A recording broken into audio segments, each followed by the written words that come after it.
మన ప్రభువును రక్షకుడైన యేసుక్రీస్తు పరిశుద్ధ నామమునందనాలు. ప్రియదేవుని సంగమా, ప్రియదేవుని బిడ్డలారా, మరి ఉదయ కాల సమయం దేవుని వాక్యం ధ్యానించడానికి ముందుగా ప్రార్థన చేసుకుందాం. ప్రార్థన. కృపగల తండ్రి, దయగల యేసయ్య, నీ బంగారు పాదాలకు లెక్కలేని వందనాలు, స్తుతులు, స్తోత్రములు. గతించిన రాత్రి అంతా నీ రెక్కల చాటును కాచి కాపాడి సంరక్షించిన దేవా, మరి ఉదయ కాల సమయం సజ్జల లెక్కన చేరి ప్రార్థించుండగా వాక్యమైన దేవుడు వాక్యం ద్వారా మాతో మాట్లాడి మీరే మహిమ ఘనత ప్రభావాలు పొందమని యేసునామమున అడుగుచున్నాం తండ్రి. ఆమెన్. ప్రియదేవుని సంగమా, ప్రియదేవుని బిడ్డల నిర్ధర్మకు ఏర్పాటు చేయని దేని వాక్య భాగము అపోస్తలుడైన పౌలు ఫిలిప్పీలకు రాసిన పత్రిక 2వ అధ్యాయము 14 నుండి 18 వచ్చిన విధంగా రాబడినవి. అపోస్తలుడైన పౌలు ఫిలిప్పీలకు రాసిన పత్రిక 2వ అధ్యాయము 14 నుండి 18 వచనములు ఈ విధంగా రాయబడినవి. మీరు మూర్ఖమైన వక్రజనము మధ్య నిరపరాధులను, నిష్కలంకులను, అనింద్యులనైన దేవుని కుమారులగునట్లు సనుగులను సంశయములను మాని సమస్త కార్యములను చేయుడి. ప్రియదేవుని సంగమా, ప్రియదేవుని బిడ్డలారా, పౌలు ఫిలిప్పీ సంఘానికి పత్రిక రాస్తూ సంఘమందు దేవుని బిడ్డలుగా ప్రభు ఆత్మ నేర్చుకున్న వారుగా, ప్రభు ఆత్మచేత నడిపింపబడ్డవారుగా, ఈ లోకంలో మీరు ఏ విధమైన దేవుని రాజ్య సువార్త యొక్క పనిలో భాగస్థులై ఉన్నారో ఆ మాటలను బట్టి ఇక్కడ పౌలు ఫిలిప్పీ సంఘానికి, సార్వత్రిక సంఘానికి తెలియజేసే మాటలు. అంటే లోకమందు జ్యోతుల వలె ప్రకాశించుడి అంటున్నాడు. లోకమందు జ్యోతుల వలె. ఈ ప్రకాశత పరలోక సంబంధమైనది.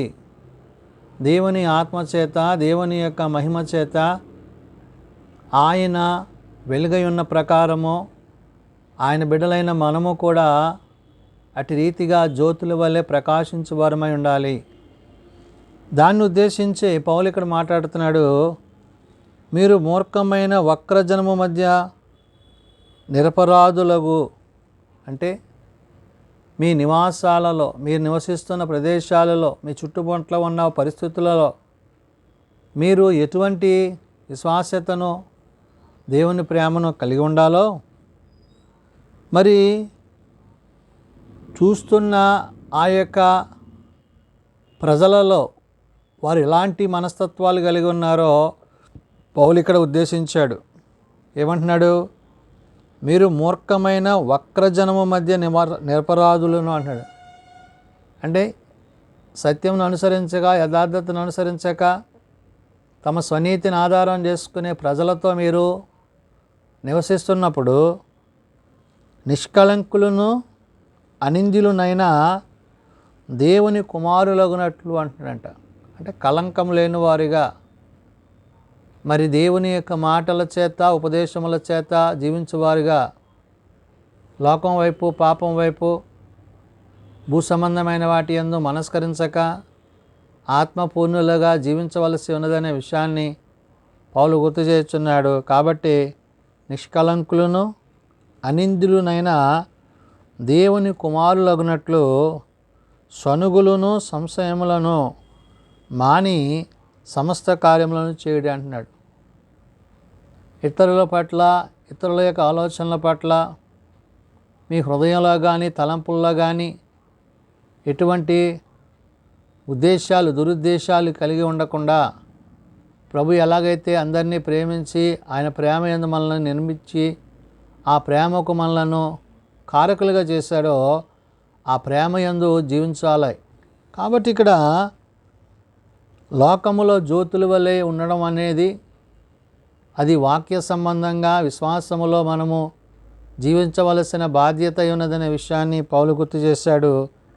కాబట్టి అట్టి జనము మధ్యను మీరు జీవవాక్యమును చేతపట్టుకొని లోకమందు జ్యోతుల వలె కనబడుచున్నారు. అందువలన నేను వ్యర్థముగా పరుగెత్తలేదనియు, నేను పడిన కష్టము నిష్ప్రయోజనము కాలేదనియు, క్రీస్తు దినమునకు నాకు అతిశయ కారణము కలుగును అంటున్నాడు. అంటే తన ప్రయాస, తన ప్రయత్నము, తాను ఏదైతే దేవుని చేత మరి నిర్మింపబడిన ఆ యొక్క సంఘాలను బట్టి, ఆ ప్రదేశాలను బట్టి, ప్రాంతాలను బట్టి, వారిని విశ్వాసంలో నడిపిస్తున్న దేవుని ప్రేమను బట్టి తన యొక్క ప్రయాస వ్యర్థం కాలేదని. అంటే దేవుడు తన పట్ల ఏదైతే కార్యం చేశాడో ఆ కార్యంలో అనేకులు ప్రభువుని గూర్చి, ప్రభు మాటను గూర్చి తెలుసుకున్న వారుగా, జీవించేవారుగా ఉంటున్నారు. ప్రేమకు తగిన దేవుని యొక్క మాటల చేత పౌలు ఇక్కడ పలుకుతున్నాడు. కాబట్టి అట్టి జనము మధ్యన మీరు జీవవాక్యమును చేతపట్టుకొని అంటున్నాడు. ఎలాంటి మనుష్యుల మధ్య, ఇలాంటి ప్రజల మధ్య మీరు యథార్థత కలిగి సత్యమును అనుసరించి ఏ వాక్యం అయితే ఆది యందున్నదో ఆ వాక్యమును అనుసరిస్తూ ఆ వాక్యానుసారంగా మీరు జీవించి అనేకులను జీవింపచేయండి. జ్యోతుల వల్లే వారికి ప్రకాశతనివ్వండి అంటున్నాడు. లోకమందు జ్యోతుల వల్లే కనబడుచున్నారు అంటున్నాడు. దేనిని బట్టి? వాక్యమును బట్టి. ఆ వాక్యము మన హృదయను, మన నోటను ఉన్నప్పుడు ఆ ప్రకాశత పరిశుద్ధముగాను దేవుని యొక్క మహిమకరముగా ఉంటుందనే విషయాన్ని పౌలు అక్కడ ఉద్దేశించి, లోకమందు జ్యోతుల వల్లే కనబడుచున్నారు, అందువలన నేను వ్యర్థముగా పరుగెత్తలేదని అంటాడు. అంటే ఏంటి? తన ప్రయాణంలో, తన పరిచర్యలో తాను వేసిన ప్రతి ఒక్క ఆ యొక్క పునాదిని బట్టి, వాక్యమునందు వారు కట్టబడుతున్న సంఘాలను బట్టి, విశ్వాసులను బట్టి పౌలు ఇక్కడ మాట్లాడుతున్నాడు. అందువలన నేను వ్యర్థముగా పరుగెత్తలేదనియు, నేను పడిన కష్టము నిష్ప్రయోజనము కాలేదనియు, క్రీస్తు దినమున నాకు అతిశయ కారణము కలుగును అంటాడు. అంటే ప్రభు రాకడలో ప్రభువును బట్టి, ప్రభు యొక్క మాటను బట్టి తానేమై ఉన్నాదో అక్కడ పౌలు గుర్తు చేస్తున్నాడు. తన ప్రయాసను బట్టి దేవుని కొరకు, దేవుని ఆత్మల కొరకు, ఆత్మల పట్ల భారం కలిగిన పరిచర్య చేసిన వాడిగా ఆనాడు ఫిలిప్పీ సంఘంలో ఉండే అనేకులను విశ్వాసంలోనికి నడిపిస్తున్న పరిస్థితులను పౌలు ఇక్కడ గుర్తు చేశాడు. కాబట్టి అంటున్నాడు, నేను పడిన కష్టము నిష్ప్రయోజనము కాలేదనియు, క్రీస్తు దినమును నాకు అతిశయ కారణముగా కలుగును అంటున్నాడు.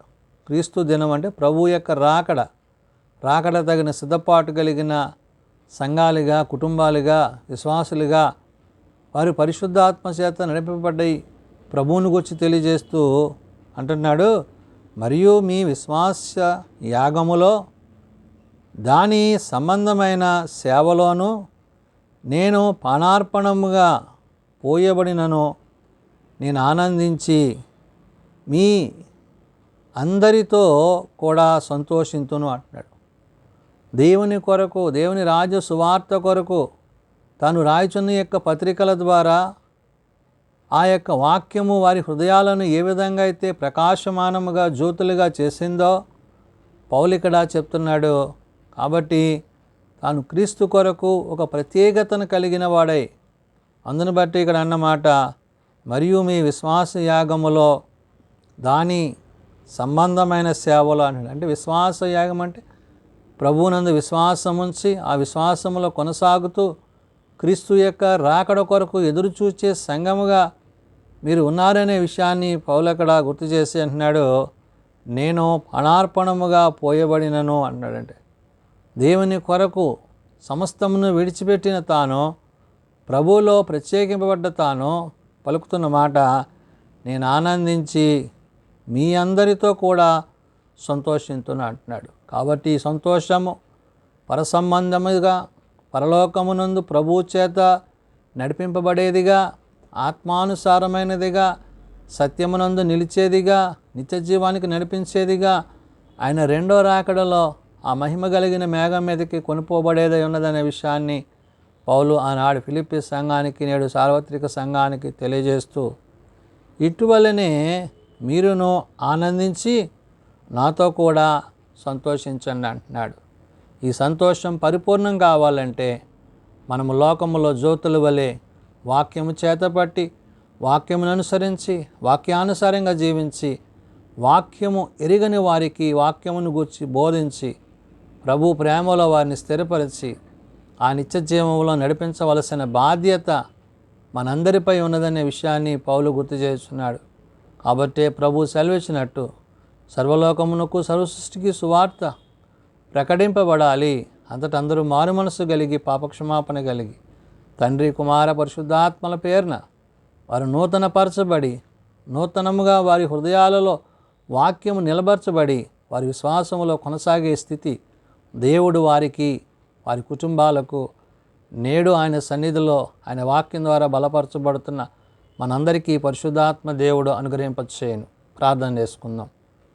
మమ్మల్ని మిక్కిలిగా ప్రేమించిన మా తండ్రి, కృపగలిగిన దేవ, అవును నాయనా, మేము ఈ లోకములో నిన్ను కలిగిన వారముగా నీ మహిమలో నిలిచేవారముగా ప్రత్యేకించి నాయనా నీ వాక్యము చేతబట్టుకొని సువార్త విషయములో వెనుకడుగు వేయక ఆత్మతో సత్యముతో నేను ఆరాధించేవారిగా నీ బిడలైన మమ్మలను కాచి కాపాడి సంరక్షిస్తున్నందుకే వందనాలు తండ్రి.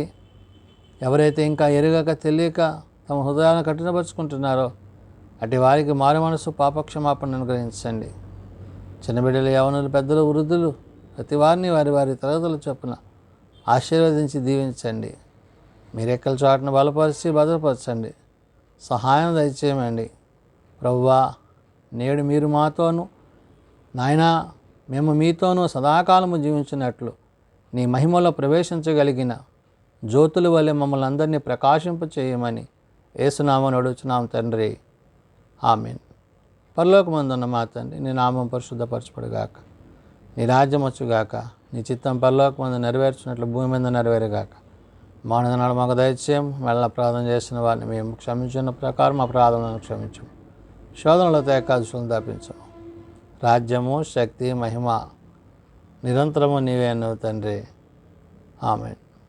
మన పరమ తండ్రి దేవుని ప్రేమ, ప్రభువైన యేసుక్రీస్తు కృప, పరిశుద్ధాత్మనిచ్చి సహాయము నిరంతరము సదా తోడండి సంరక్షించునుగాక, ఆమేన్.